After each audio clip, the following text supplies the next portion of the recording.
Damn. I told y'all. Yeah. I said this was going to be some old bullshit. Yeah. But you had to go see it anyway. Yeah, well, you know, somebody had to. Your lazy ass didn't show up. But I tell you what, Corey was there the whole time sitting next to me, getting louder and louder and louder. He was Robert De Niro in Cape Fear at this one, except he wasn't laughing.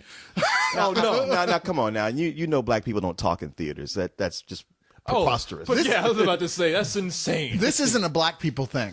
No. This is a made in Rome thing. Or what is that? What, made in Rome? When in Rome? When in Rome thing. This is a when in Rome thing. I'm sorry, but I'm just thinking about the right words to say. Had to throw that in there. Yeah, the right words to say were, fuck you! Fuck you, movie! Fuck you! Man. Why are you doing this to us? I already came in there. I had a few beers. I got in there a little bit late. Uh-oh. And I was, man, I said, all we need now is for you to fall asleep, and that's the trifecta. no, this is one of those movies where like your adrenaline is going because you get pissed. Damn. I mean, because it doesn't make any sense. I mean, I was in a good mood too. I sat down next to Cyrus. We started laughing because it looked like that kind of movie that was easy to make fun of.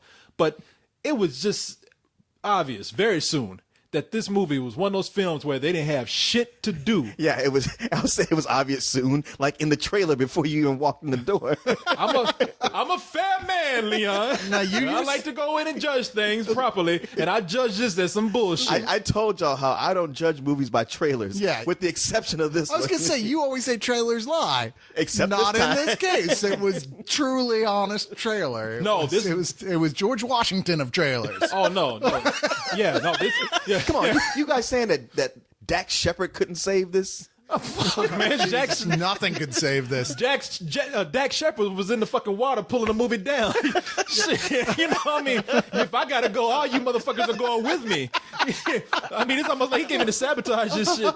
But no, man, yeah, you're right. This was like the weekend forecast for this movie. It's like you saw that trailer and it was like, yeah, stormy. You know, this movie was Stormy. It was like tornadoes everywhere. It sounded like a tsunami to me. We are so fucked. There's people in Haiti right now saying like, yeah, well, at least I didn't have to see that movie. Yeah, and I like Kristen Bell, man. I really do. Kristen Bell. Kristen Bell. Oh, what the fuck? Say it with us. Kristen Bell. Man, she don't deserve to have her name said properly after putting me through this shit. Now. She's just an actress getting a paycheck. Taking a dump. The one thing you'll say here is that everyone is at least earnest. They are trying. There's just nothing to work with here because A, it's a shit script, and B, who's directing it again? Mark Steven Johnson. Yes, and as Carlisle said, who unfortunately couldn't be here with us for this review, because he died at the movie. Oh, wow, I didn't think he could make a worse movie than Ghost Rider. I'd go watch Ghost Rider again over seeing this. Yeah, but guess what?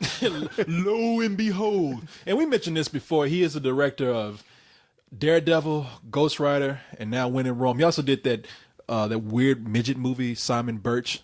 Oh, he did really? that? Yeah. I mean, how crazy is it when your roster of movies, your best work is Simon Birch? And you did that weird midget movie. Yeah. We got to interview him. Just to see you ask him that. I have to say, out of all the midgets movies that I've seen, yours is still shitty. But Terror in Tiny Town, classic. Freaks, classic. Simon Birch, meh. but you're right, Kristen Bell. Now did I say it right? Yeah, you got it right. Good for you. Stop it. Crispy Bell and Josh douchebag. Duchanel. I really do like them. And see, this is what I'm saying. I always said, what's one of the most important things in a romantic comedy is that your two leads, that they're the ones that they have chemistry. And I always said, my theory is that if they have chemistry, then that chemistry can carry the rest of that film. Not in this case. Theory has been proven wrong. Because those two do. They are both very charming people. They're both charming actors. They look good together. They play off each other well. They're just not given anything entertaining or funny to do together. No. So how can you save that? What can you do when all the words are written by a mongoloid who has no idea how to write a script? Oh, words? Yes. If you could cross them over with Matthew Good and Amy Adams in Ireland, so you match Leap Year with When in Rome. If you actually add chemistry to wait, that didn't have a good script though. So no, I think that would just compound the problem. I have to say the only You saving think it would grace. cancel each other out? No, the saving grace about this film is that it is not as bad as Leap Year. That's the best thing you can say about it is not Yeah. as bad as Leap Year. And Leap Year is universally mediocre. This is like so incredibly awful at points it makes you angry. But like there's parts of it, the rest of it, you're just going, okay, well, at least I like watching these actors on screen. So I know at least they're not unpleasant. Yeah, I know people are saying, wow, this movie's so bad. What could it possibly be about? What the trailer kind of tells you. I'm sure that's what they're asking right now. Yeah, I'm sure. They just want to hear us say fuck and Duchanel and hear you mispronounce Kristen Bell's name know. a couple more times. Well, Kristen Bell is a young New York professional who, she wants to be in love, but she can't, so she buries herself in her work. And she goes to Rome because her younger sister is, well, she found love before she did. She's getting married. So She's like 14 as near as I she's can like, tell. when she came on the screen, I thought that she was, what's her name? I felt dirty. I thought she was Miley Cyrus. I know. I thought I felt dirty every time she's like kissing her Italian boyfriend. I'm like, what the? Like, don't touch her. She's just went through puberty yesterday. I know. Is she the teenage daughter from Modern Family? Yeah, exactly. Okay. That's who it is. Okay, All right. yeah. I was like, no, don't touch her. Yeah, no, she looked like the female chipmunk when she came in. Yes, she did. Yeah, Oh my God. Yeah, she looked like totally a female did. chipmunk. She came in, I'm getting married. It's like, you're getting married? And where? In Kentucky? And I'm about to say, in Virginia? West Virginia. And would he be your brother that you're married to? Hey, man, that would work out well for you because y'all don't have no rules about brothers and sisters sleeping with West each other. Virginia. But anyway, she sees Josh Duhamel there. They're getting it off pretty well. But as in all these movies, she thinks that she sees something else. He's kissing this other girl. So she's like, oh, I will never be in love. So she gets drunk, walks out to the legendary Fountain of Love, where the legend is that if you pull coins from that fountain, then the owner of that coin will fall in love with you. So she doesn't pick one, she picks 5. Seriously, if that worked, who would ever throw a coin in there? Yeah. But come on, man, please. Because you be getting Mama Celeste picking that coin out. I don't think it works every time is the key, though. Only when the statue of Venus goes, yeah, I feel like fucking with this one. Yeah. and when there's a thunderstorm, so lightning can strike and show you that something ominous and magical is about Well, to happen. I also think it's one of these things where, like, yes, you'll fall in love with the girl who picks out that coin if she also happens to be a hot chick. Yeah. Yeah. You don't get. They didn't make the movie about the fatty that picked the coins out. It ain't what's her name? Nia Vardalos picking that coin out of there. Yeah, it would have been some big chick in there. Ooh, I'm gonna fall in love. This is bound to work. But no, so Somewhere right now, Oprah Winfrey's walking around a fountain going, damn it, wrong coin. Yeah, she's getting a dump truck pulling up and dumping that shit in there. But then you got Whoopi Goldberg with pockets full, like, I already snatched some girl, too late. Now, the catch here is that not only does one person fall for her, but because of this magical cursed night, 5 people fall for her. But one of them could be the actual guy that she's in love with. But because of this curse or this legend, is he really returning real love to her? So, sweet Jesus. This thing has more telegraphing than Western Union. Okay, it's just like, there's not, like you said earlier on in the film, as you're describing the synopsis, like she sees him kissing another girl. The film doesn't even try to cover up the fact that obviously this is not a romantic thing she stumbled into, that clearly that this was some entirely different incident, like some drunk chick. It does not even try to cover that up, even though it acts as if you're not supposed to know that, right? Yeah. The whole rest, every plot element in the film is that way. There's nothing 10 minutes in this film about the end of the film that you don't know in the first 10 minutes. and this is the rule of romantic comedies that they always break that I hate. This is so that they can force some sort of tension, and that is nobody communicates. Like, she sees Josh Duhamel kissing this woman. If she had just said, hey, what was going on with that? We were getting along inside. It would be okay. But she has to throw her hands over her head and run off and go fucking drunkenly swim in a fountain. Now, To be fair. you guys know that in real life, a girl would come make some snide remark like, oh, I see you and your girlfriend are getting along real well. Oh, yeah. Just to give you that time to go, like, that's not my girlfriend. Yeah, or they might actually, to be fair, get really mad and hold it in and hold it against you. Having been on that side of it, I can tell you that, yes, they might just glare at you for 6 years. Well, but those are the chicks you actually should not hook up with. That's true, so it's God's blessing. Now, Oh, I'm sorry, there's no God in this movie. It's God's. yes, it is. Yeah, because it's Venus. Statues of gods, at least. paganism. Yeah. In fact, that statue at the end of the movie has his finger up at the audience. Fuck you! You just wasted an hour and a half of your time. But It's just like Wanted. But now you say it took like a Neanderthal or what did you say, a fucking Mongoloid to write this script. Right? We're stretching a little bit because there's hardly any words in this script because most of it is people falling over shit, stumbling over shit. I mean, really? I'm not exaggerating here. When they don't know what else to do to end the scene, they have people just arbitrarily run into a pole or fall into a hole somewhere. Is Matthew Perry in this movie? It feels like a Matthew Perry movie, like it was a movie written for him that was, shelved, and later it's like, hey, we got Kristen Bell, let's do it with her and douche whatever. Yeah, they don't know what to do. They are fucking destroying the church that they're in. I can tell you about this 3 times where Josh Duhamel just randomly runs into shit. Almost runs into a pole, falls into a manhole. I mean, even Bugs Bunny's looking at this shit like, you gotta be fucking kidding me. Are you serious? The whole thing was that kind of goofy screwball, like in a sense, like it was a world that made sense. You might go, okay, but it's like when they do it, it's so awkward and out of place and dumb. It's like they want to sell us on these being real people that we care about. But they're not. They can't be. How can we take them seriously when they do things like, okay, let me just put it this way. There's a scene that Douchey decides to take Kristen Bell to a restaurant that is totally dark, pitch black. The servers all have night vision glasses. That's right? a real restaurant. Okay, well maybe I saw it on TLC. Or maybe it is. Okay, that's Leon knows because he was grabbing people's asses and shit. Oh, excuse me. Sorry. But the waitress leads him in there, and it's supposed to be like, okay, like, oh, you see that, all right, this is plausible, this could exist. But right off the bat, they're falling over people's tables, hitting them in the head and stuff. I mean, it's like, it's preposterous. Right. And it evolves where all these guys magically show up in the restaurant, all with night vision goggles. All the guys that like all they're the in love with guys her. are in love with her. And she's walking out, getting her hands stomped on and stuff, crawling out of the restaurant. You're like, wait, how could any of this happen at all? It doesn't even make sense. But that restaurant would get sued back to the Stone Age. Well, it's like, where did they come from? How did they show up with night vision goggles? Well, that's what made me so mad.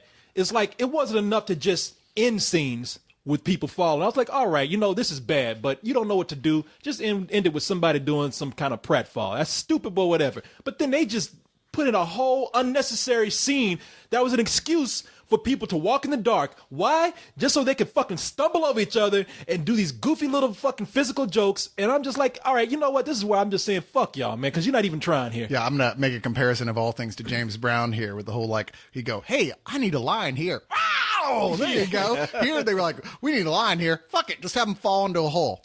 Yeah. And these kind of movies, they have that same old music where when people are doing something funny, bloom, bloom, bloom, bloom. Oh, man. Bloom. And it's like, all right, y'all playing that cute music. But what makes me laugh is that I like the actors who are playing all the guys who are in love with her. Well, like we mentioned, Dan DeVito, Dax Shepard, Jason, what is that his name? John Heder? John Heder. And Will Forte. And Will Forte. These characters are annoying, but for some reason I like the actors. I mean, I don't hate them, and they're pretty much straight up cartoons. Maybe that's why they were just kind of making me laugh in certain parts. They're all trying so hard. Yeah. None of them is doing a bad job. They're just not given anything good to do at all here. When you were talking about the soundtrack there for a minute, and I have to address that because first 10 minutes of this film, 3 times they do the thing where the soundtrack's going and then it goes boo. Yeah, it's either like somebody's playing a record, or they literally scratch the record. Oh wow! Yeah, like it literally in the sense that there's like a scene, the DJ playing, and they close in on the thing, so you can see it at the inappropriate moment where he goes. You're like, wow. Yeah. People don't even do this in trailers anymore. The only thing that was missing, and I got to give him credit for this. Only thing that was missing was that cat. And I hate that cat. You know the one I'm talking about. The one where when somebody falls or they throw something off in the distance, you hear it crash, you hear that. That cat. I want to find that cat. I want to strangle that bitch. No, that cat's probably dead by now. No. That cat is busy working in the horror industry, fake scaring people. No, that cat is living in a mansion somewhere with 3 bikini bitches by the pool, living better than we are, with a little mojito, looking at the Y'all want to hear me do it again? Yeah, Big Daddy, do it again. All right. Ooh, we love that. We love you. He's definitely getting more pussy than I am. Y'all actually laughed at that? I was waiting for that. Oh. Actually, no. I was going to say something like hilarious. that. You beat me to it. I feel strangely disappointed and cheated now. You got to work harder than that, Cyrus. Yeah, we used to you. And I can see that cat too, like getting a phone call with those bikini bitches next to him, like, phone call, Mr. Cat. Oh, wait a minute, hold on, babies. That's another $1 million right there. I got to take this. Yeah. But man, I was gonna say these guys, I like them, but they're trying to make them cute. But if you throw money into that fountain, you don't come off as somebody who's in love with someone. You come off as a potential rapist, because all these guys do creepy things. They stalk this girl. They're chasing after her in the middle of the street. Just their jobs are creepy. I mean, the one guy's like a street painter. John, who's a Will Forte. John Peter is a street magician who's terrible and really like you want to punch him in the face the moment you see him. He's wearing lots of eyeliner and kind of an emo haircut, and you're just like, okay, you're Chris Angel. You need to die. Yeah.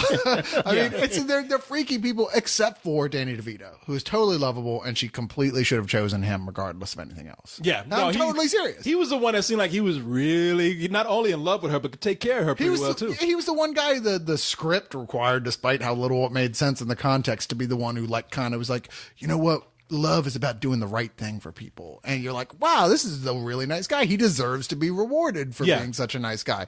Plus, he's a professional sausage maker. And I was like, you know what? Free sausage forever. I'm in there. Infinite and forever. Danny, if you're out there and listening, I'll marry you. Well, and then, you know what? And we're not going to give away the ending, but this movie had the nerve to try to have a Wizard of Oz ending. Serious. Are you serious? Yeah. I'll miss you most of all, Scarecrow. Yeah, he really leaned over and said that to me, and I looked at him and I was like, God damn it, I was thinking the same thing, man. It's so obvious. I mean, this is such a poorly written script. I mean, it is lazy. It is the example. This script and this film should be taken to film classes and showed to people that says, if you want to make money for being lazy and dumb, this is how you do it. If you want to have integrity and write good things, do not do this. You show it at film class when it's done. It's like, what'd y'all think of it? And they're like, I thought it was all right. You know what? Get out of my class. You will never be a filmmaker. And then they go off and make something like this and be millionaires. But I like I'll just wrap it up here. I like the cast. I like the two leads in the movie. Josh Duhamel, I think he's somebody that is underused in Hollywood because he's been doing those stupid Transformers movies. He should be doing stuff like this. He's great as a leading man. What? He is great as a leading man. He should stop doing. He's great as a leading man in romantic comedies. Now, I know the money's there for the Transformers movies, yeah. but he should move on to doing more stuff like this. He's a great leading man. As far as the movie goes, though, outside of the actors and our two leads, this is what else can you say about it? It is not only generic, but it is trite, and that's why I give this some bullshit. Yeah, I wish I could. I'm fighting with myself on some level to give it the lowest possible rental, because you're right. All the actors are very earnest in here. They're very good. They're trying very hard with what they have, but what they have is nothing. I mean, I love Kristen Bell, I really do, and I think if she had the right script, she could be an A-list actress like overnight. But that script hasn't come yet, and it certainly isn't this one. And she needs to fire her fucking agent. This is some old bullshit. Yeah, Wow. yeah. Angelica Houston, I know she saw this as a juicy part similar to The Devil Wears Prada. Meryl Streep's role in that. Yeah. Because she's pretty much playing the same thing, but again, given nothing to do. I mean, she's so out of place in this film. So she's just pretty much Cruella de Vil. Not even that. I mean, she's just a generic mean woman at a desk. Yeah, who turns around instantly for no apparent reason and becomes a sweet, likable character, even though hasn't done anything to make you feel that way about her. In fact, the script, you're waiting for her to be punished for being such an utter cunt. And the film's just like, oh, everything's happy now. We're all gonna get along. Oh yeah, no, it's so. They do things like that throughout the film. They just all of a sudden everything's okay because of one little thing, one unrealistic little thing, except talking to each other. It's lazy writing, is lazy filmmaking. The only people who aren't lazy are the actors, and no one should be punishing them for just being forced to say yes to the script. Shit, no one should be punishing us. Yeah, I know. I feel punished. Was Ray Stevenson in this movie? Maybe Dolph Lundgren somewhere.